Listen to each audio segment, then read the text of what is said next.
আমি বলছি না আপনার সন্তানকে আপনি মুহাদ্দিস বানাই যান, আমি বলছি না আপনার সন্তানকে আপনি বড় মুফতি বানান, না, অন্তত এতটুকু বানান যেন আপনার সন্তান সহিহ করে নামাজ পড়তে পারে, সহিহ করে যেন অন্তত আপনার জানাজার নামাজটা পড়াতে পারে। নিশ্চয়ই তোমাদের জন্য তোমাদের সম্পদ এবং সন্তান এই দুটোই আল্লাহর পক্ষ থেকে তোমাদের জন্য পরীক্ষা। এইটা তো পৃথিবীর প্রত্যেকটা বাবা মার অ্যাটলিস্ট এইটা তো একটা ডিজায়ার হওয়া চাই, এইটা তো একটা আকাঙ্ক্ষা থাকাই চাই, আমার মৃত্যুর পরে যেন আমার গোসলটা আমার সন্তান দেয়, আমার মৃত্যুর পরে যেন আমার জানাজাটা আমার সন্তান করায়। অন্তত এতটুকু শিক্ষা কি আমরা দিতে পারবো না? দুনিয়াতে তোমার বাপ মা হোক হিন্দু, হোক মুশরিক, হোক কাফের, তার সাথে তুমি সৎ ব্যবহার করতে হবে। আপনার সন্তান শুধু বলেছে রব্বির হামহুমা কামা রব্বায়ানি সগীরা, আপনার সন্তানের শুধু এইটুকু বাক্য যদি কাবা শরীফের ইমাম সাহেব আপনার জন্য দোয়া করে, মনে রাখবেন আপনার জন্য আপনার সন্তানের শুধু রব্বির হামহুমা কামা রব্বায়ানি সগীরা এই বাক্যটার দাম কোটি কোটি গুণ বেশি। বড় ভার্সিটিতে পড়ছে এটা সত্য, বড় শিক্ষাঙ্গনে পড়াশোনা করছে এটা সত্য, কিন্তু পরিবার থেকে সুশিক্ষাটা পায় নাই, এই কারণে ওই বড় বড় শিক্ষা প্রতিষ্ঠান থেকে পড়ে এসে অনেক বড় মানুষ হয়েছে। এক কথায় বাবা মার ব্যাপারে কোনো অভিযোগ নাই, কোনো বিচার নাই, কোনো সালিশ নাই। হালাল উপায়ে জীবিকা নির্বাহের চেষ্টা করতে হবে, এইটা হচ্ছে ফরজ এবং এইটা করতেই হবে। আবার বেকার বসে থেকে অলস থাকার কোনো সুযোগ ইসলাম দেয় নাই।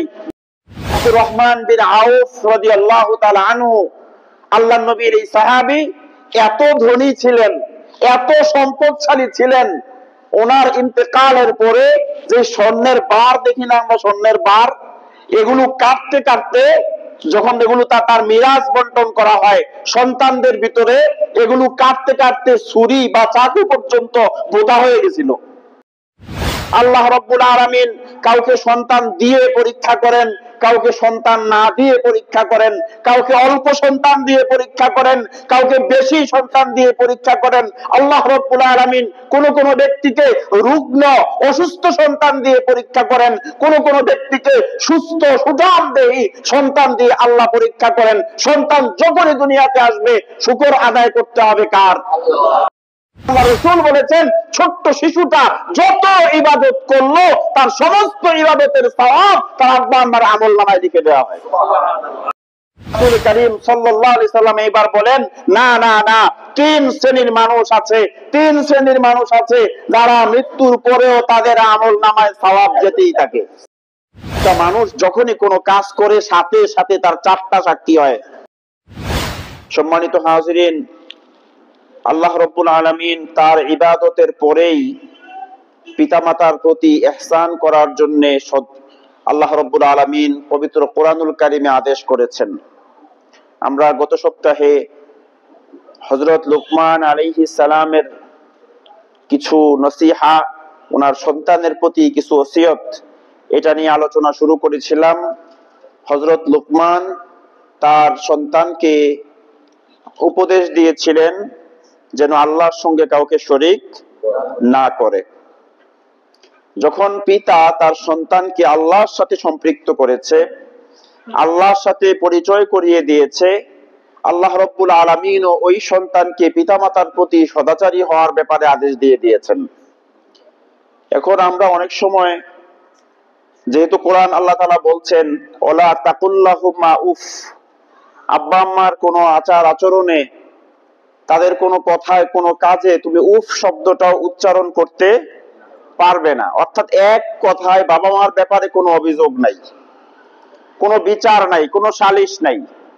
অথচ দেখা যায় আমাদের সমাজে অধিকাংশ পরিবারগুলোতেই দরবার হয় বাবা মার বিরুদ্ধে সন্তানের, দরবারি রাইখা নেওয়া যায় বিচার করার জন্য। আছে না এরকম? এটা বড়ই দুঃখজনক, এটা মর্মান্তিক। যেখানে আল্লাহর কালাম বলতেছে উফ শব্দটাও উচ্চারণ করতে পারবা না, সেখানে আমাদের মেল দরবারের প্রয়োজন হয়। সম্মানিত উপস্থিতি, এখন প্রশ্ন আসতে পারে যে আমি তো আব্বা আম্মার সাথে কোনো দুর্ব্যবহার করার সুযোগ তো নাই, এখন বাবা মা মুশরিক কাফের, সেক্ষেত্রে আমি কি আমার আব্বা আম্মার আনুগত্য করব? আমার আব্বা আম্মা যদি আমাকে অনইসলামিক কোনো কাজের ক্ষেত্রে তারা আমাকে প্রভাব বিস্তার করে, তারা আমাকে প্রেসার ক্রিয়েট করে, তারা আমাকে ফোর্স করে, সেক্ষেত্রে কি আমি আমার আব্বা আম্মার আনুগত্য করব কি করব না? অনেকে এরকম প্রশ্ন আছে না? থাকতে পারে। এটাও আল্লাহ তাআলা কোরআনেই জবাব দিয়েছেন। আল্লাহ রাব্বুল আলামিন ইরশাদ করেছেন এর পরের আয়াতেই, ওয়াইন জাহাদাকা আলা আন তুশরিকা বি মা লাইসা লাকা বিহি ইলমুন ফালা তুতি'হুমা ওয়া সাহিবহুমা ফিদ দুনিয়া মারুফা।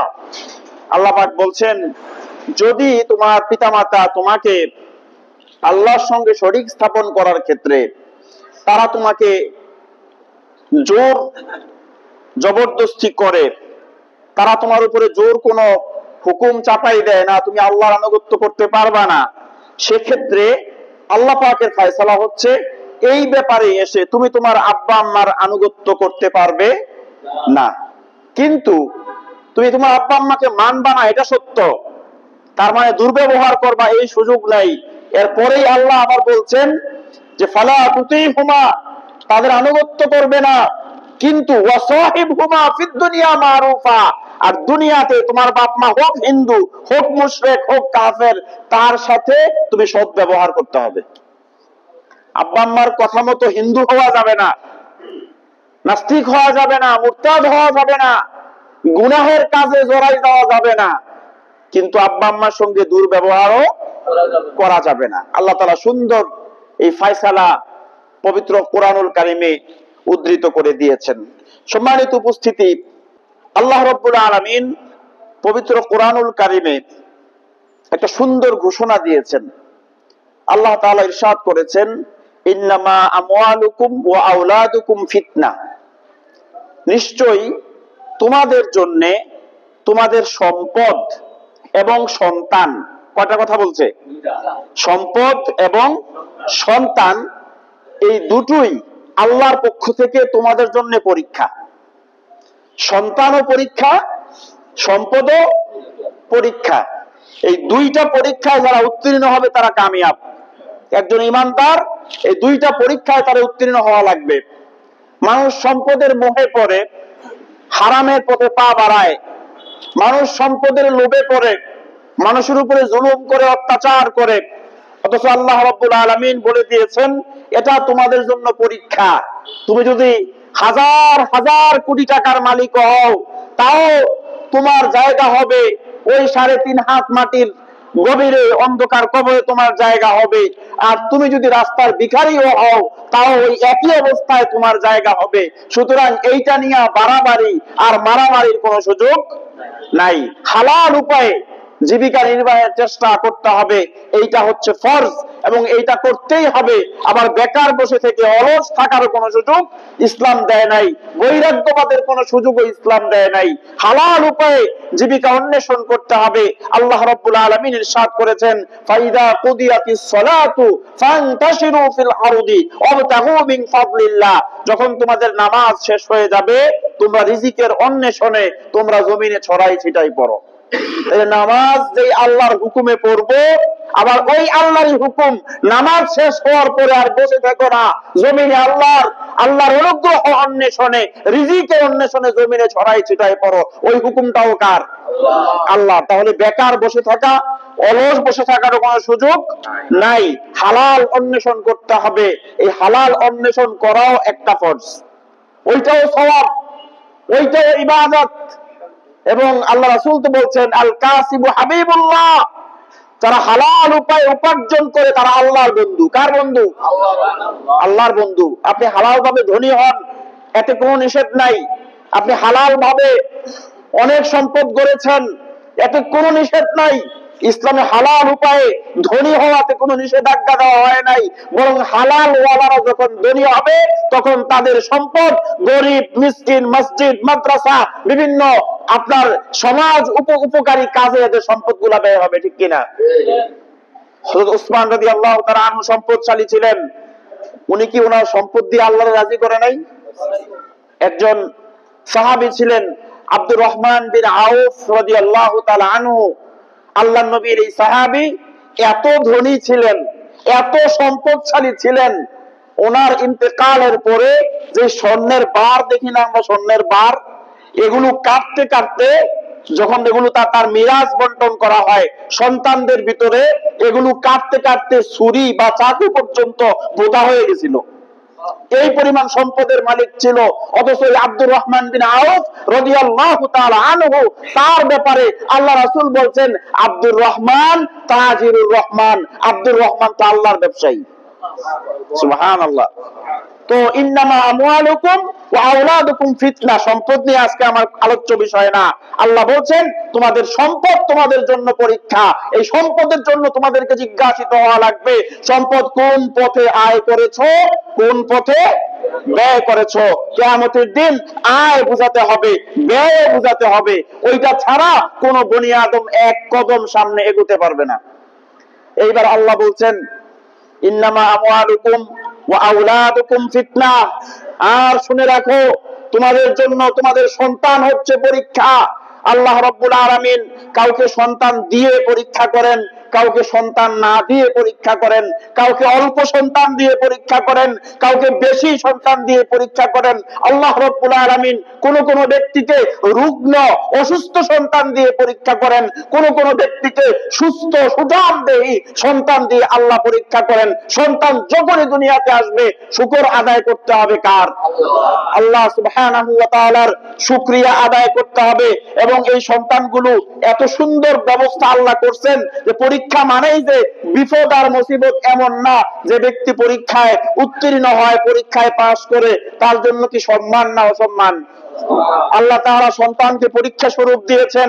দেখেন কত মজার একটা বিষয়, আপনার সন্তান পৃথিবীতে এসেছে, সে যখন ছোট্টবেলায়, তার এখনো আমলনামা তৈরি হয় নাই, ছোট্ট শিশু, তার জন্য গুনাহ কিংবা নেকের এখনো সময় হয় নাই, অথচ ওই ছোট্ট শিশুটা আব্বার সাথে সিজদা করে, আম্মার সাথে সিজদা করে, ছোট্ট শিশুটা এখনো সে বালেগ হয় নাই, তার আমলনামার সময় হয় নাই। ওই সন্তানও দেখবেন রোজা রাখে, সেও তাসবিহ পড়ে, ছোট্টবেলায় মক্তবে যায়, ছোট্টবেলায় কোরআনের তেলাওয়াত করে। তো আল্লাহ রাসূল বলেছেন ছোট্ট শিশুটা যত ইবাদত করলো তার সমস্ত ইবাদতের সওয়াব তার আব্বা আম্মার আমলনামায় লিখে দেওয়া হয়। কত বড় নিয়ামত। এখন সন্তান ছোট্টবেলায় আমল করলে আব্বা আম্মার আমলনামায় নেক উঠে, আর সন্তান বড় হয়ে যদি নেক আমল করে তো আব্বা আম্মা বাদ যায়। বুঝেন নাই বোধহয় কথা? তখনও তো আব্বা আম্মা বাদ যায় না, কারণ এই সন্তানকে লালন পালন করছে আব্বা আম্মা, এই সন্তানকে আপনার খাইয়ে পরিয়ে বড় করছে আব্বা আম্মা, তাকে ইসলাম শিক্ষা দিয়েছে আব্বা আম্মা। তার মৃত্যু অবধি যত নেক আমল একজন সন্তান করবে তার একটা পার্সেন্টেজ আব্বা আম্মা পেতেই থাকে। শুধু পেতেই থাকে না, শুধু তার আমল না, এই আব্বা আম্মা ইন্তেকাল করলো, দুনিয়া থেকে বিদায় নিল, রাসূল করিম সাল্লাল্লাহু আলাইহি ওয়াসাল্লাম ইরশাদ করেছেন ইজা মাতাল ইনসান ইনকাতা আনহু আমালুহু ইল্লা মিন সালাসাতিন ইল্লা মিন সাদাকাতিন জারিয়াতিন আও ইলমিন ইউনতাফাউ বিহি। আল্লাহ রাসূল বলেন ব্যক্তি ইন্তেকাল করেছে, তার সাথে সাথে তার সমস্ত আমলের দরজা বন্ধ, ক্লোজ। ইচ্ছা করলে ব্যক্তি আর নামাজ পড়তে পারবে না, ইচ্ছা করলে এই ব্যক্তি আর হজ করতে পারবে না, ইচ্ছা করলে এই ব্যক্তি আর যাকাত দিতে পারবে না, ইচ্ছা করলে এই ব্যক্তি আর সিয়াম পালন করতে পারবে না, তার আমলের সমস্ত দরজা বন্ধ। রাসূল করিম সাল্লাল্লাহু আলাইহি সাল্লাম এবার বলেন না না না, তিন শ্রেণীর মানুষ আছে যারা মৃত্যুর পরেও তাদের আমলনামায় সওয়াব যেতেই থাকে। এরা কারা? আল্লাহ রাসূল বলছেন ইল্লা মিন সাদাকাতিন জারিয়াতিন, যারা পৃথিবীতে সাদাকায়ে জারিয়া করে গিয়েছে, দান সদকা করে গিয়েছে, মসজিদ, মাদ্রাসা, এতিমখানা, একটা রাস্তায় টিউবওয়েল দিয়ে গেছে, একটা মানুষকে ঘর দিয়ে গেছে, একটা রাস্তায় গাছ লাগাই গেছে, ওই গাছ যদি একটা পাখিও বসে ওখান থেকে একটা পাখিও ফল খায়, ওই সওয়াবও ওই ব্যক্তির আমলনামায় যেতে থাকে। সাদাকাতুন জারিয়া। আল্লাহ রাসূল বলেন ব্যক্তি এমন এলেম মানুষকে শিক্ষা দিয়ে গেছে, ওই ব্যক্তির ইন্তেকালের পরে তার রেখে যাওয়া এলেম গুলো মানুষ চর্চা করে, মানুষ সত্যের দিশা পায়, ওই এলেম চর্চা এখনো চালু আছে।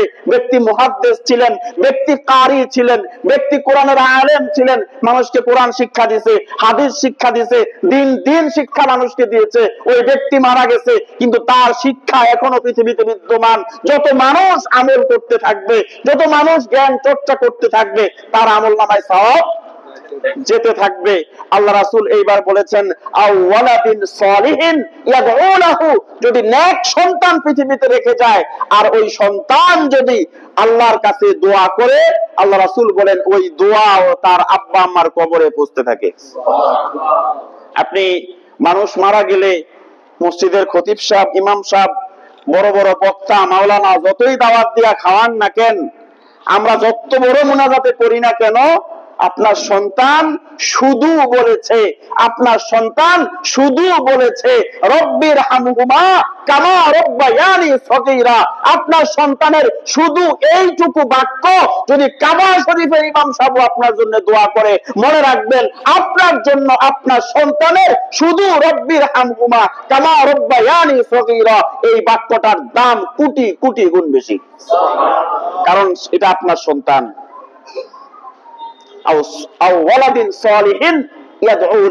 এখন প্রশ্ন হচ্ছে, আমরা কোন ধরনের সন্তান পৃথিবীতে রেখে যাচ্ছি? কোন ধরনের সন্তান পৃথিবীতে রেখে যাচ্ছি? গত সপ্তাহ বোধহয় বলছিলাম, এমন সন্তান রেখে যাচ্ছি তো জানাজার সামনে দাঁড়াইয়া ওই সরা কবিতা পড়া ছাড়া কোন রাস্তা নাই। কি বলেন? আজকে কত আফসোস না, আপনি মারা গেলে তো আপনার গোসল করাইতে হয় মসজিদের ইমাম সাহেব যাইয়া। একটা মানুষ মারা গেলে পাক না পাক বহু কিছু হয়। আচ্ছা বলেন তো, আমারও যদি আপনি নিয়ে যান, আমি তো নাকটা ওই দিকে রাইতে হাত দিয়া ধোয়ার চেষ্টা করব। দায়িত্ব মসজিদের ইমাম, চাকরি, যাওয়াই লাগবে, করাই লাগবে। আর যদি আপনার সন্তান আপনার গোসলটা দিত, বলেন, নিজের সন্তান যদি আব্বার মৃত্যুর গোসলটা করায় তো কেমন গোসল দিবে? আমি জানা যায় দাঁড়াইয়া কোন রকম এটা আমার চাকরি, কি বলেন, আমি কোন রকম দোয়া করে শেষ করে দিলাম। যদি এই জানাজাটা সামনে নিয়ে আপনার সন্তান বলে উঠতো আল্লাহুম্মা গফিরলি হাইয়িনা ওয়া মাইয়িতিনা ওয়া শাহিদিনা, বলেন তো তার আকুতি, তার আবেগ, তার অনুভূতি আর তার দোয়ার দাম আল্লাহর দরবারে কত হতো? আমি বলছি না আপনার সন্তানকে আপনি মুহাদ্দিস বানাই যান, আমি বলছি না আপনার সন্তানকে আপনি বড় মুফতি বানান, না, অন্তত এতটুকু বানান যেন আপনার সন্তান সহি করে নামাজ পড়তে পারে, সহি করে যেন অন্তত আপনার জানাজার নামাজটা পড়াতে পারে। এইটা তো পৃথিবীর প্রত্যেকটা বাবা মার এটলিস্ট এইটা তো একটা ডিজায়ার হওয়া চাই, এইটা তো একটা আকাঙ্ক্ষা থাকাই চাই। আমার মৃত্যুর পরে যেন আমার গোসলটা আমার সন্তান দেয়, আমার মৃত্যুর পরে যেন আমার জানাজাটা আমার সন্তান পড়ায়।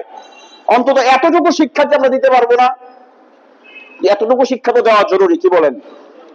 হযরত লুকমান তার সন্তানকে শিক্ষা দিয়েছেন দিনের পথে। ভাই, কোরআন থেকে শিক্ষা নিতে হবে। এটা এটা এটা কিয়ামত পর্যন্ত গোটা মানব জাতির জন্য একটা গাইডলাইন আল্লাহ তাআলা, আল্লাহ প্রদত্ত। এখান থেকে জ্ঞান নিতে হবে, এখান থেকে শিক্ষা নিতে হবে। আল্লাহ বললেন, তোমার সন্তান এবং তোমার সম্পদ দুটোই আল্লাহর পক্ষ থেকে পরীক্ষা। যারা এই সন্তানগুলোকে আল্লাহর সঙ্গে সম্পৃক্ত করে দেয়, আল্লাহর সাথে সম্পর্ক করাই দেয়, আল্লাহর সাথে পরিচয় করাই দেয়, এরা সফল কাম পিতামাতা, এরাই সফল কাম পিতামাতা। আপনার সন্তানকে আপনি সব শিক্ষা দিয়েছেন, দুনিয়ার মন্ত্রী বানিয়েছেন, এইখানে আপনি তার সচিব বানিয়েছেন, এখানে ডাক্তার বানিয়েছেন, ইঞ্জিনিয়ার বানিয়েছেন। হ্যাঁ, গৌরবের বিষয়, সম্মানের বিষয়, কিন্তু দিন শিখান নাই, আপনার আমলনামা জিরো, আপনার কপালে কিছুই জুটবে না। বরং এই যাদেরকে শিক্ষিত বানাইছেন না, এই শিক্ষিত সন্তানগুলাই কিয়ামতের দিন আব্বা আম্মার বিরুদ্ধে মামলা দায়ের করবেই, যা আমাকে দিন শিক্ষা দেওয়া হয় নাই, আমাকে নামাজ শিক্ষা দেওয়া হয় নাই, আমাকে তাকওয়া শিক্ষা দেওয়া হয় নাই। আফসোস লাগে, আজকের এই যত সমাজের এই কিছু কুসংস্কার আর উচ্ছিষ্ট গুলো আছে না, উচ্ছৃঙ্খল গুলো আছে না সমাজের, এরা কোনো না কোনো মায়ের সন্তান, ঠিক কিনা? যারা ডাকাতি করে, সন্ত্রাসী করে, চাঁদাবাজি করে, মানুষকে ঠেট দেয়, মানুষের উপরে জুলুম করে, মানুষের সঙ্গে বেয়াদবি করে, মানুষকে চোখ রাঙায়। এরা কি আসমান থেকে নাজিল হওয়া কোনো এলিয়ন নাকি কোনো মানুষের সন্তান? ওই আব্বা আম্মা যদি ছোট্টবেলায় সুশিক্ষাটা দিত, তো আপনার সন্তান ডাকাত হতো না, আপনার সন্তান সন্ত্রাস হতো না, আপনার সন্তান চাঁদাবাজ আর মদখোর গাঁজাখোর হতো না। ঠিক কিনা বলেন? শিক্ষাটা ওখান থেকে পাওয়া যায় নাই। পারিবারিক শিক্ষা সবচেয়ে বড় শিক্ষা। আপনি ঢাকা ইউনিভার্সিটিতে পড়াইছেন, এরকম বহু মানুষকে চিনি, খুব সংকীর্ণ মনের মানুষ, খুব সংকীর্ণ মনের মানুষ, কিন্তু ডিগ্রির অভাব নাই, বহুত বড় বড় ডিগ্রি আছে, সার্টিফিকেট অনেক বড়। কারণ খুঁজে দেখা যায় যে বড় ভার্সিটির পড়ছে এটা সত্য, বড় শিক্ষাঙ্গনে পড়াশোনা করছে এটা সত্য, কিন্তু পরিবার থেকে সুশিক্ষাটা পায় নাই। এই কারণে ওই বড় বড় শিক্ষা প্রতিষ্ঠান থেকে পড়ে এসে অনেক বড় মানুষ হয়েছে। পারিবারিক শিক্ষা সবচেয়ে বড় শিক্ষা। ইসলাম এই শিক্ষাটা আমাদেরকে দিচ্ছেন, আল্লাহর কোরআন আমাদেরকে শিক্ষা দিচ্ছেন। আল্লাহ সুবহানাহু ওয়া তাআলা ইরশাদ করেছেন, লুকমান তার এইবার সন্তানকে ডেকে বলতেছেন, ইয়া বুনাইয়া ইন্নাহা ইন তাকু মিসকালা হাববাতিন মিন খারদালিন ফাতাকুন ফি সাখরাতিন আও ফিস সামাওয়াতি ওয়া আও ফিল আরদি ইয়াতি বিহাল্লাহ। মাশাআল্লাহ, কি সুন্দর তাকওয়ার শিক্ষা সন্তানকে দিচ্ছেন। আবারও শব্দ চয়ন, ইয়া বুনাইয়া, তার মানে সন্তানের বয়স অনেক বেশি না কম? শব্দ চয়ন থেকে বোঝা যায় বয়স খুবই কম। ছোট্টবেলায় শিক্ষা দিচ্ছেন, ইয়া বুনাইয়া ইন্নাহা ইন তাকু মিসকালা হাববাতিন মিন খারদালিন, যদি তুমি একটা সরিষা দানা পরিমাণও অসৎ কাজ করো, খারাপ কাজ করো, ও আমার সন্তান মনে রেখো, ফাতাকুন ফি সাখরাতিন, আর এইটা যদি কোনো প্রস্তর খণ্ডে, কোনো পাথরের মধ্যে লুকায়িত থাকে, আও ফিস সামাওয়াতি আও ফিল আরদি, যদি আসমানের উপরেও থাকে অথবা জমিনের নিচেও ওই তোমার কাজটা লুকায়িত থাকে, ওই জায়গায় গিয়েও তুমি অপরাধ করো, আল্লাহ রাব্বুল আলামিন ইয়াতি বিহাল্লাহ, এইটাও কিয়ামতের দিন টেনে তোমার সামনে হাজির করবেন। উল্লেখ্য যে একটা মানুষ যখনই কোনো কাজ করে সাথে সাথে তার 4টা সাক্ষী হয়। কয়টা? আমরা আগে বিশ্রায় সিসি ক্যামেরা রেডি আসেনি, কি কোন? আগে আমরা বিশ্রায় কোনো কাজ করার ক্ষেত্রে আশেপাশে সিসি ক্যামেরা আসেনি, কেউ মোবাইল দিয়ে ভিডিও করতেছে কিনা এইগুলো আমরা বিশ্রায় দেখবেন। চোর ডাকাত বেশিরভাগ রাতের বেলা বের হয়, কারণ কি জানেন?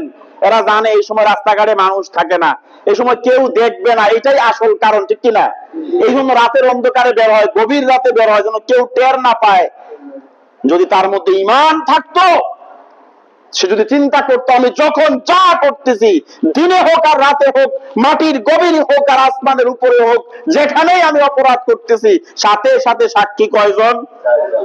4টা সাক্ষী হয়ে যাবে। 1 নাম্বার সাক্ষী, যেই জায়গায় দাঁড়াইয়া, যেই প্রকৃতির উপরে, যেই অবস্থানের উপরে আমরা নেক কাজ করি আর বদ কাজ করি, ওই প্রকৃতি, ওই জায়গা, ওই মাটিটা সাথে সাথে সাক্ষী হয়ে যায়। দলিল কোরআন থেকে নেন, আল্লাহ তাআলা ইরশাদ করেছেন, ইয়াউমা ইযিন তুহাদ্দিসু আখবারাহা। এই আয়াত কোরআনে আসেনি? আল্লাহ তাআলা বলছেন এই জমিনের উপরে মানুষ কি কি কাজ করছে। আমরা যা করি সব জমিনের উপর না জমিনের নিচে? উপরেই তো করতেছি।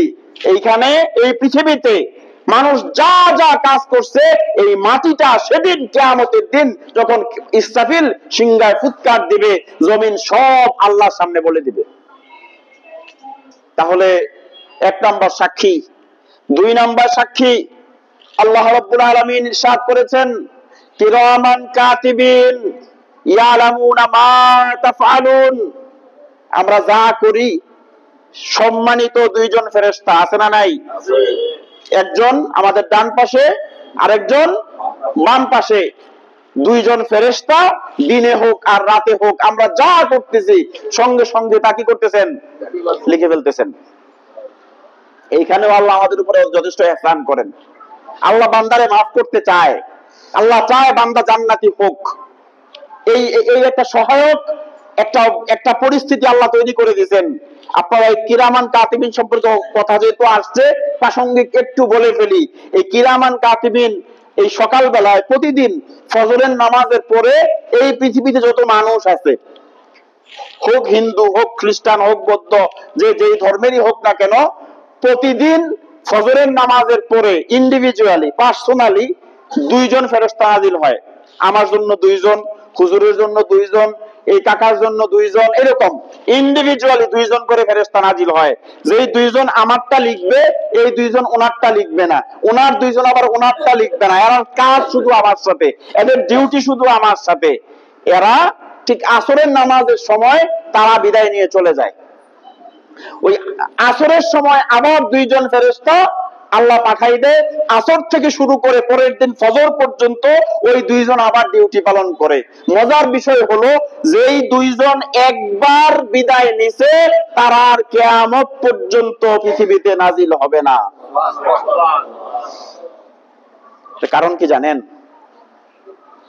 একটা মানুষের 60 বছর, 70 বছর, 80 বছর আমলনামা যদি একজন ফেরেশতার হাতে থাকে, কিয়ামতের দিন রব্বুল আলামিন যখন এই বান্দাগুলোকে মাফ করে দিবেন, তখন ফেরেশতারা কখনোই আল্লাহর সামনে কোনো কথা বলবে না। কিন্তু ফেরেশতা তো জানলো আল্লাহর বান্দার অপরাধগুলো কি কি, জানবে না একজন ফেরেশতা? জানবে তো। আল্লাহ চান আমার বান্দারা যেন ওই ফেরেশতাদের সামনেও লজ্জিত না হয়। এই জন্য গোটা জিন্দেগির আমলনামা একজন ফেরেশতার হাতে তুলে দেন না, একদিনের আমলনামা একজনের হাতে, এক রাতের আমলনামা একজনের হাতে। একজন মানুষ একদিনে পাপ করলেই কয়টা করে? এইখানেও রব্বুল আলামিন বলছেন, ওয়ালাকাদ কাররামনা বানি আদম, হে আদম সন্তান, তোমাদেরকে আমি বড় সম্মানিত করে সৃষ্টি করছি, তোমাদেরকে বড় সম্মান দিয়েছি একমাত্র আমাদের ইজ্জতের কারণে, সম্মানের কারণে। রব্বুল আলামিন এইখানেও আমাদের ইজ্জত সম্মান নষ্ট করতে চায় না। সম্মানিত উপস্থিতি, এই ফেরেশতারা সাক্ষী হয়ে যাবে। 3 নাম্বার, আল্লাহ রাব্বুল আলামিন কোরআনুল কারীমে ইরশাদ করেছেন, আল ইয়াওমা নাখতিমু আলা আফওয়াহিহিম ওয়া তুকাল্লিমুনা আইদিহিম ওয়া তাশহাদু আরজুলুহুম বিমা কানু ইয়াকসিবুন। সেদিন মানুষের মুখটাকে বন্ধ করে দেয়া হবে, তার হাত কথা বলবে, তার পা কথা বলবে, এমনকি মানুষের চামড়া পর্যন্ত সেদিন আল্লাহর দরবারে সাক্ষ্য দিবে।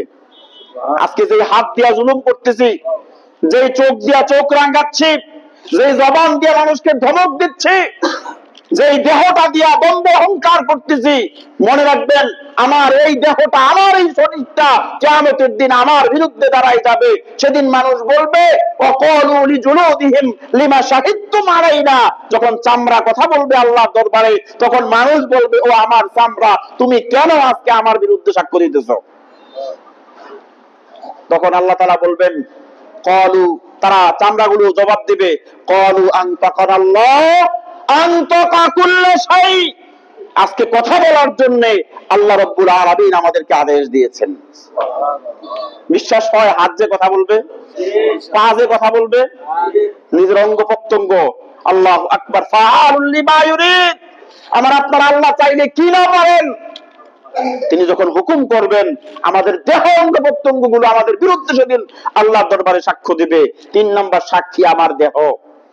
এবার যেখানে অপরাধ করি, আজকে এই চোখগুলা দিয়ে ভিন নারীর দিকে তাকাই, এই মুখটা দিয়েই ভিন নারীর সাথে জেনার আলাপ করি, এই হাতগুলো দিয়ে চুরি করি, ডাকাতি করি, মানুষের হক নষ্ট করি। আপনার এই হাতটাই কিয়ামতের দিন আপনার বিরুদ্ধে সাক্ষ্য প্রদান করবে। সম্মানিত উপস্থিতি, 4র্থ নাম্বার সাক্ষী স্বয়ং আল্লাহ রাব্বুল আলামিন হবেন। আলিমুল গায়বি ওয়াশ শাহাদা, তিনি সমস্ত প্রকাশ্য এবং অপ্রকাশ্য সব বিষয়ে সাক্ষী কে? আল্লাহ সুবহানাহু ওয়া তাআলা। সমস্ত মাখলুককে ফাঁকি দেওয়া গেলেও আল্লাহকে ফাঁকি দেওয়া যাবে? তিনি তো এমন আল্লাহ, লা তাখুযুহু সিনাতু ওয়ালা নাওম, যাকে ঘুম বা তন্দ্রা স্পর্শ করে না, যিনি কখনো ঘুমান না, যার কখনো লয় নাই, যার কখনো ক্ষয় নাই, যার কখনো অন্ত নাই, যার কখনো অস্ত নাই, যার কখনো শুরু নাই, যার কখনো শেষ নাই, যিনি যেমন আছেন তেমনই থাকবেন, তেমনই ছিলেন, যার কোনো অতীত নাই, যার কোনো ভবিষ্যৎ নাই, সবকিছু যার কাছে বর্তমান, তিনি আমার আপনার মালিক, আলিমুল গায়বি ওয়াশ শাহাদা ওয়া হুয়াল আজিজুল হাকিম, মহা পরাক্রমশালী, মহা শক্তিমান আল্লাহ। কিছু কিছু মানুষের ব্যাপারে সেদিন রব্বুল আলামিন তিনি নিজে মামলা দায়ের করবেন, আল্লাহর দরবারে আল্লাহই মামলা দিবেন। ফাঁকি দেওয়ার কোন সুযোগ আছে? এখন এই যে লুকমান তার সন্তানকে শিক্ষাটা দিতেছেন, ইয়া বুনাইয়া, হে আমার আদরের সন্তান, মনে রেখো তুমি যদি আসমানেও কোনো অপরাধ করো, জমিনের ভিতরেও কোনো অপরাধ করো, পাথরের মধ্যেও কোনো কিছু করো, লুকায়িত জায়গায় করো, সেদিন এটা সরিষা দানা পরিমাণ হলেও এইটাকে টেনে হাজির করা হবে। কোরআনে আমরা এগুলো প্রতিদিনই তো হুজুররা নামাজে পড়ে না? দেখেন তেলাওয়াত করতেছেন, ফামাইয়া আমাল মিসকালা যাররাতিন খায়রান ইয়ারা ওয়া মাইয়া আমাল মিসকালা যাররাতিন শাররান ইয়ারা।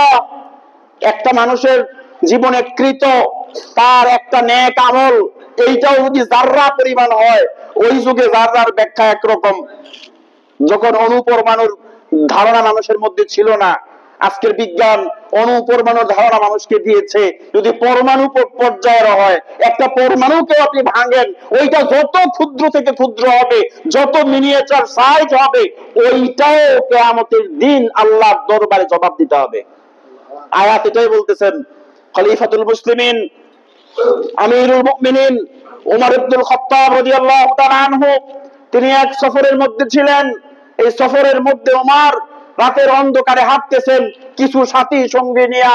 হযরত ওমর জিজ্ঞেস করলেন, তোমাদের মধ্যে কে আছো এমন, এই কথা বলতে পারো কি আল্লাহর কোরআনের মধ্যে সবচেয়ে হতাশাব্যঞ্জক আয়াত কোনটা, যে আয়াত শোনার পরে আমরা সবচেয়ে বেশি হতাশ হয়ে যাই, সবচেয়ে বেশি ভীত বিহ্বল হয়ে যাই, কে বলতে পারো আল্লাহর কোরআনের সবচেয়ে হতাশাব্যঞ্জক আয়াত কোনটি? হাঁটতেছেন, হাঁটা অবস্থায় প্রশ্ন করেছেন। ওনার সাথীদের ভিতর থেকে হযরত আব্দুল্লাহ ইবনে মাসউদ রাদিয়াল্লাহু তাআলা আনহু ছিলেন। তিনি জবাব দিলেন, ওগো খলিফাতুল মুসলিমিন, আল্লাহর কোরআনের সবচাইতে হতাশাব্যঞ্জক আয়াত হচ্ছে ফামাইয়ামাল মিসকালা যাররাতিন শাররান ইয়ারা। কিয়ামতের দিন মানুষের একেবারে অণুপরমাণু পরিমাণ বদ আমলগুলো তার সামনে উপস্থিত করা হবে। হযরত ওমর এই কথা শুনে ঢুকরে কেঁদে উঠলেন, নিরুপায় হয়ে গেলেন, হতাশ হয়ে গেলেন, উপায় নাই। একবার আমরা চিন্তা করি তো আমাদের জীবনটা নিয়ে, জন্মের পর থেকে আজ পর্যন্ত কি অপরাধ না করছি বলেন তো?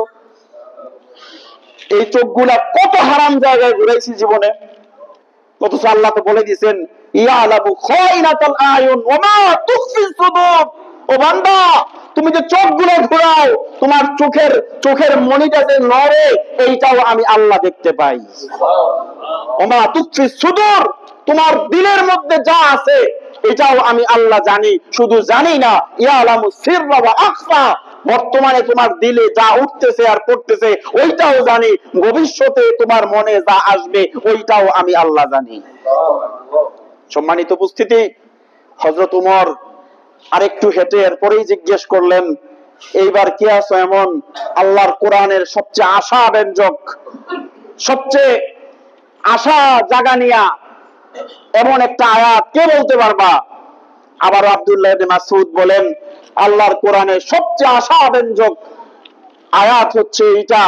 রব্বুল আলামিন তো ডেকে বলেছেন, কুল ইয়া ইবাদিয়াল্লাযীনা আসরাফু আলা আনফুসিহিম লা তাকনাতু মির রাহমাতিল্লাহ। হে নবী আপনি বলে দেন, হে নবী আপনি বলে দেন, ইয়া ইবাদি, ও দুনিয়ার গুনাহগার মানুষগুলো, ও জেনাকার মানুষগুলো, ও পাপিষ্ঠ ফাসিক ফুজ্জার মদের নেশায় মত্ত মানুষগুলো, আল্লাহ তাআলা এখানে জুনায়েদ বাগদাদিরে বলে নাই, আল্লাহ তাআলা এখানে পৃথিবীর কোন বড় ওলিকে, কোন বুজুর্গকে ডেকে বলেন নাই। রব তো বলতেছে, ইয়া ইবাদি, আমার বান্দারা, আমার বান্দারা, আমার বান্দারা। কোন বান্দারা? যারা গুনাহ করতে করতে নিজেকে ধ্বংস করে দিয়েছো, নিজেকে বরবাদ করে দিয়েছো, তারা শোনো শোনো শোনো, তোমরা এত গুনাহ করার পরেও আমি রবের রহমত থেকে নিরাশ হয়ে যেও না। ইয়া ইবাদিয়াল্লাযীনা আসরাফু আলা আনফুসিহিম লা তাকনাতু মির রাহমাতিল্লাহ। হযরত আব্দুল্লাহ ইবনে মাসউদ বলেন, আল্লাহর কোরআনের সবচেয়ে আশাব্যঞ্জক কথা হচ্ছে এইটা, যে এত গুনার পরেও এই গুনাহগারদেরকে আল্লাহ রাব্বুল আলামিন নিজের বান্দা বলে ডাক দিতেছেন। আমরা কি দেখতে পাই, যখন কর্মী খুব বেশি বার বেড়ে যায়, তার জন্য নেতার অনেক বদনাম হচ্ছে, তখন কি কয়, এটা আমাদের দলের না, কয় কি কয় না, বাফে কয় তো আমার পুত না, মা বলে সে আমার মেয়ে না, বলে কিনা? ভাই ভাইয়ের পরিচয় দেয় না, এটা আমার ভাই না, সে কুলাঙ্গার, সে আমাদের বংশের মুখে চুনকালি মারছে, বলে না এরকম? দুনিয়ার মানুষগুলো বলে দেয় তুমি আমার কেউ না, আপনার একটু সময় খারাপ, আপনি কোন অপরাধ করেছেন, দুনিয়ার মানুষগুলো আপনাকে স্বীকার করতে চায় না। আর কোটি কোটি অপরাধের পরেও আপনি তাকাই দেখেন প্রতিদিন তো তাহাজ্জুদের সময় আসমান থেকে যা নামে সব আল্লাহর রহমত, সব আল্লাহর মাগফিরাত, আর সারা দিন জমিন থেকে যা উঠে সব গুনাহ আর জানা, ঠিক কিনা বলেন? প্রতিদিন আমরা কি পাঠাচ্ছি উপরে? প্রতিদিন সুদের বাজারগুলো গরম, ঘুষের বাজার গরম, চতুর্দিকে নাচ গান, বদ্ধ সিনেমা, মানুষের হারামি বদমাশি, খেলাধুলা, এগুলোর মধ্যে মানুষ মত্ত। প্রতিদিন যা পাঠাচ্ছি উপরে সব গুনাহ আর গুনাহ, আর আসমান থেকে শেষ রাতে রহমত আর মাগফিরাতের বর্ষা নিয়া যা নাজিল হয় সব আল্লাহর দয়া। দুনিয়ার মানুষগুলো আমাকে আপনাকে অস্বীকার করতেছে সময় খারাপ হলে, নিজের অপরাধের কারণে, আর রব বলছে না ও গুনাহগার মানুষগুলো, এই কথা বলে আল্লাহ ডাক দেয় নাই। আল্লাহ বলতেছে ইয়া ইবাদি, আমার বান্দা, বলে নাই তোমরা গুনাহগার। শব্দ শুরুই করছেন ইয়া ইবাদি, ইয়া ইবাদি, ইয়া ইবাদি, আমার বান্দারা, আমার বান্দারা যারা অপরাধ করছো, নিরাশ হইও না, ফিরে আসো, আমার রহমতের দরজা খোলা, আমার মাগফিরাতের দরজা খোলা, আমার তাওবার দরজা খোলা। বান্দা তুই ওযু করে মসজিদে এসে সিজদা দিতে দেরি করবি, তোর গুনাহগুলি আমি আল্লাহ মাফ করতে দেরি করব না। সম্মানিত উপস্থিতি, হযরত লুকমান তার সন্তানকে তাকওয়া শিক্ষাটাই দিচ্ছেন, এই তাকওয়া শিক্ষাটাই দিচ্ছেন, ও আমার সন্তান অপরাধে জড়াই যেও না। আল্লাহি আল্লাহি, সে আল্লাহ শপথ করে বলি, যদি আমরা প্রত্যেকটা বাবা মা ছোট্টবেলা থেকে আমাদের সন্তানদেরকে এই শিক্ষাটা দিতাম, অপরের হক নষ্ট করবা না, বাবা অপরের উপরে জুলুম করবা না, মিথ্যা বলবা না, এইগুলো যদি করতাম, আমাদের সন্তানগুলো চোর হইতো, ডাকাত হইতো, পাশের বাড়ির পুকুর পানি হিচ্ছে, খেতে গিয়ে মাছ ধরে লইছে, আপনি মাছ টাইন দেখাইছেন ঘরে, জিজ্ঞেস করছেন পুত মাছটি করতে আনছো? আপনার সন্তান বড় চাকরি করে, কয় টাকা বেতন পায়, সে যে বাড়ি করলো, গাড়ি করলো, আপনি আব্বা আপনার হজে পাঠাইতেছে আপনার ছেলে, আপনি একবার জিজ্ঞেস করছেন ও আমার সন্তান তুমি তো একটা চাকরি করে নিজে চলতে কষ্ট হয়, হওয়ার কথা, আর তুমি আমার হজে পাঠাইতেছো, টাকাটা কোত্থেকে আসছে? প্রতিটা বাপ মা যদি তার ঘরের মধ্যে ছোট্টবেলা থেকে সন্তানকে টাইট রাখতো, তো এই দেশে ঘুষখোর, সুদখোর আর জানা করে জন্ম হতো না। কোরআন থেকে শিক্ষা, আল্লাহ কোরআনে শিক্ষা দিয়েছেন। এবার দেখেন এরপরে আল্লাহ তাআলা কি বলছেন, ইয়া বুনাইয়া আকিমিস সালাহ। লুকমান এবার তার সন্তানকে বলতেছে, হে আমার আদরের সন্তান, নামাজ প্রতিষ্ঠা করো। কি প্রতিষ্ঠা করো? নামাজ। ঈমানের পরে, বলেন ঈমানের পরে সবচেয়ে দামি ইবাদতের নাম হচ্ছে নামাজ। কোন ইবাদত? আমরা তো সবার অনেকে কয় নামাজ পড়লে পড়ি, না পড়লে নাই, ঈমান ঠিক আছে। কি কয়? কবে পেশাব করে পানি খরচ করছে এইটাও বলতে পারতো না। জট আর শট, লোকে খালাসের গন্ধ, কি কইব? ঈমান ঠিক আছে। হেতারা আবার এই শরীয়ত লইয়া চলে না, কি লইয়া চলে? ডাইরেক্ট মারেফত। এটা তো মারেফত না, এটা হচ্ছে মাইরের পথ। কিসের পথ? ওইগুলা নিয়ে চলে। বিশ্বাস করেন, যার মধ্যে নামাজ নাই, যার মধ্যে ওযু নাই, যার মধ্যে পবিত্রতা নাই, তার মধ্যে ইসলাম নাই। আছে? এই পৃথিবীতে বললাম তাদের যুক্তি মারেফত। আমার নবীর চেয়ে বড় মারেফতওয়ালা আর কে ছিল দুনিয়াতে? হ্যাঁ, ওনার জীবনে এক ওয়াক্ত নামাজ কাজা হয়েছে এমন কোন রেকর্ড আছে? উনি কি জামাতে নামাজ পড়ছে? ইনি কি ওযু করছে? ওনার মাথায় কি জট ছিল? উনি কি সালাসত ফিন্দা করছে? তাহলে ওই নবীর সঙ্গে যার মিল নাই, বুঝতে হবে তার সাথে ইসলামের সম্পর্ক নাই, ওটা শয়তানের সবচেয়ে বড় ভাই। সন্তানকে ছোট্টবেলায় শিক্ষা দিবেন, ইয়া বুনাইয়া আকিমিস সালাহ, হে আমার আদরের সন্তান, নামাজ প্রতিষ্ঠা করো, নামাজ প্রতিষ্ঠা করো, নামাজ প্রতিষ্ঠা করো। বিশ্বাস করেন, যদি কখনো আল্লাহ ওয়ালারা ক্ষমতায় যায়, যদি কখনো আল্লাহর দ্বীন কায়েম হয়, চারটা মূল নীতি আল্লাহ কোরআনে ঘোষণা করেছেন। কয়টা? অনেকে আবার কয় কোরআনে রাজনীতি নাই, কি নাই? তো এই আয়াতগুলো কেন আসছে? আল্লাহ বলছে আল্লাযীনা ইম্মাক্কান্নাহুম ফিল আরদ, যখন ঈমানদাররা ক্ষমতায় বসবে। কারা? ঈমানদাররা ক্ষমতায় বসবে, এক নাম্বার কর্মসূচি হবে ওয়াকামুস সালাহ, তারা গোটা রাষ্ট্রে নামাজ প্রতিষ্ঠা করবে। যে যেখানে চাকরি করো, যে যেখানেই কাজ করো, হাইয়া আলাস সালাহ মসজিদের মিনার থেকে উচ্চারিত হয়েছে। তুমি কত বড় মন্ত্রী, কত বড় সচিব, দেখার বিষয় না। আর কোনো কাজ চলবে না, যেমন অফিসে কলম চলবে না, তো মাঠেও কোদাল চলবে না, সব বন্ধ। হুকুম হয়েছে আল্লাহর পক্ষ থেকে, সারা দেশের মানুষ সারিবদ্ধভাবে আল্লাহু আকবার বলে নামাজে দাঁড়াই যাবে। এটা ফোর্স।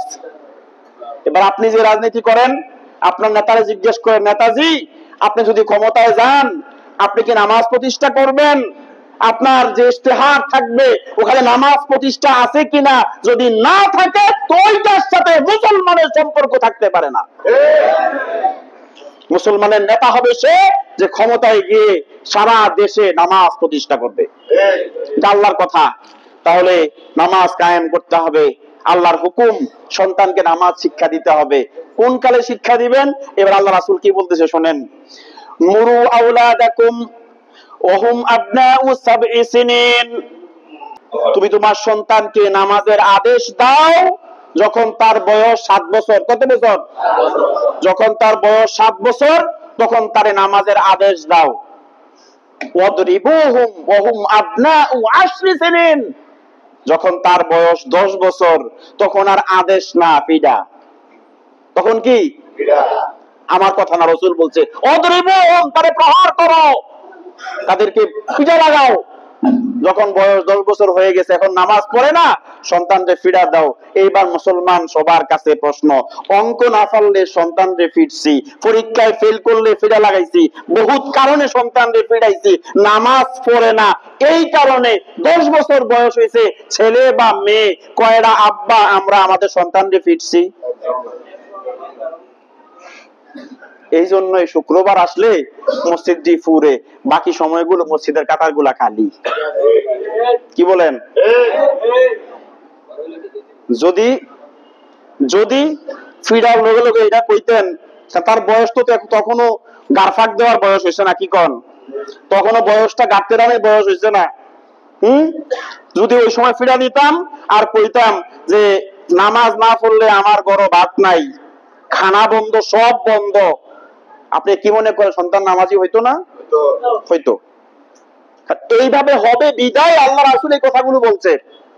তরিকা এইটাই, এই রাস্তায় আপনি চেষ্টা করলে আপনার সন্তান নামাজি হইতো। আর যেই সন্তানরা ছোট্টবেলা থেকে 5 ওয়াক্ত নামাজ বিল জামাত আদায় করবে, সে পৃথিবীর সবচেয়ে বড় ইউনিভার্সিটিতে গেলেও ওখানে তার আর নাস্তিক বানানো সম্ভব হবে না। সম্মানিত উপস্থিতি, লোকমান প্রথমে সন্তানকে তাকওয়া শিক্ষা দিল, প্রথমে আল্লাহর সঙ্গে সম্পর্ক করলো। আল্লাহ আবার সন্তানকে আদেশ করলেন পিতামাতার সাথে সদাচরণ করার জন্য, এরপরে শিক্ষা দিলেন তাকওয়া। এইবার লোকমান আদেশ করছেন তার সন্তানকে নামাজ কায়েম করার জন্য। এবার আসেন, আল্লাহ রাব্বুল আলামিন বলছেন, লোকমান বলতেছে ওয়ামুর বিল মারুফ, হে আমার সন্তান নামাজ তো প্রতিষ্ঠা করবা, আর একটা কাজ আছে, তার নাম হচ্ছে ওয়ামুর বিল মারুফ, মানুষকে সৎ কাজের আদেশ দিবা। এই কথা নিয়ে অনেক কথা আছে। আজকে আমরা যে নবীর শ্রেষ্ঠ উম্মত বলে চিল্লাই, বলি না আমরা? সমস্ত উম্মতের ভিতরে আমরা শ্রেষ্ঠ। একবার কেউ জিজ্ঞেস করছেন কোনদিন যে আমরা শ্রেষ্ঠ কেন? হ্যাঁ, নবীর উম্মত আমরা শ্রেষ্ঠ, এই কথা সত্য। তো আল্লাহ রাব্বুল আলামিন পবিত্র কোরআনে আমাদের এই শ্রেষ্ঠত্বের পেছনে যে কারণটা উল্লেখ করেছেন, এই কারণটা হচ্ছে আল্লাহ বলছেন কুনতুম খায়রা উম্মাতিন উখরিজাত লিন-নাস, গোটা মানব জাতির ভিতর থেকে তোমাদেরকে বের করা হয়েছে, বাছাই করা হয়েছে, তোমাদেরকে নির্বাচন করা হয়েছে। কেন? তা'মুরুনা বিল মারুফ, তোমরা সমাজে মানুষকে সৎ কাজের আদেশ দিবা, ওয়া তানহাউনা আনিল মুনকার, আর মানুষকে অসৎ কাজ থেকে বিরত রাখবা। এই দুইটা কাজ এই উম্মত করবে। এই দুইটা কাজ এই উম্মত করবে, এই কারণে এই উম্মতের দাম সমস্ত উম্মতের চাইতে বেশি। আমার কথা না কোরআন? কোরআন এই কথা বলছে। এই আমরু বিল মারুফের চূড়ান্ত পর্যায়ের নাম হচ্ছে জিহাদ। নাহি আনিল মুনকারের চূড়ান্ত পর্যায়ের নাম জিহাদ। এবং এই কাজ করা এত সহজ না।